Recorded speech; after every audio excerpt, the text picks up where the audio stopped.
Hello everyone, this is Abhilash from honest academy. आज के short में हम लोग देखने वाले हैं कि लोकसभा इलेक्शन में जो वोटों की गिनती है ये कैसे की जाती है। तो सबसे पहले देखिए, हर एक पार्लियामेंट्री कॉन्स्टिट्यूंसी में एक रिटर्निंग ऑफिसर अलॉकेट किया जाता है और रिटर्निंग ऑफिसर के नीचे एक असिस्टेंट रिटर्निंग ऑफिसर उसको असिस्ट करने के लिए रहता है। अब ये रिटर्निंग ऑफिसर की जिम्मेदारी रहती है कि पूरी जो वोटिंग प्रक्रिया है और वोटों की गिनती है ये सही मायने में अच्छे तरीके से, अनबायस्ड तरीके से वहां पे कंडक्ट हो। तो सबसे पहला जो स्टेप रहता है वो रिटर्निंग ऑफिसर से शुरुआत होती है। रिटर्निंग ऑफिसर सबसे पहले जो पोस्टल बैलेट से मतदान हुआ है उसको गिनता है।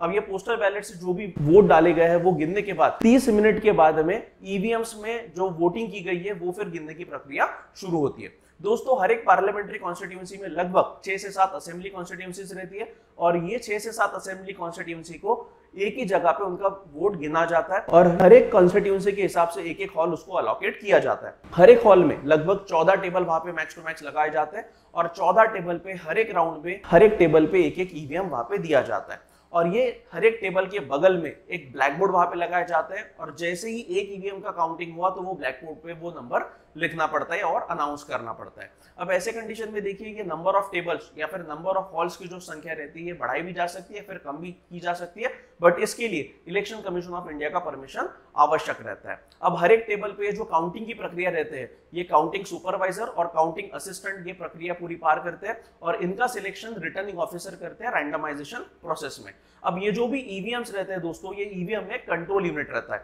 और ये कंट्रोल यूनिट में हमारा जो वोट है वो वहां पे दर्ज किया जाता है और ये कंट्रोल यूनिट में एक रिजल्ट की बटन रहती है और ये रिजल्ट की बटन दबाने के बाद में फटाक से पता चल जाता है कि कितने कौन से कैंडिडेट को कितना वोट मिला है और अल्टीमेटली ये पूरी काउंटिंग प्रोसेस में एडिशन करके फाइनल रिजल्ट अनाउंस किए जाते हैं। ये फाइनल रिजल्ट काउंटिंग दिन के शाम तक या फिर दूसरे दिन के सुबह तक अनाउंस किए जा सकते हैं। Thank you very much.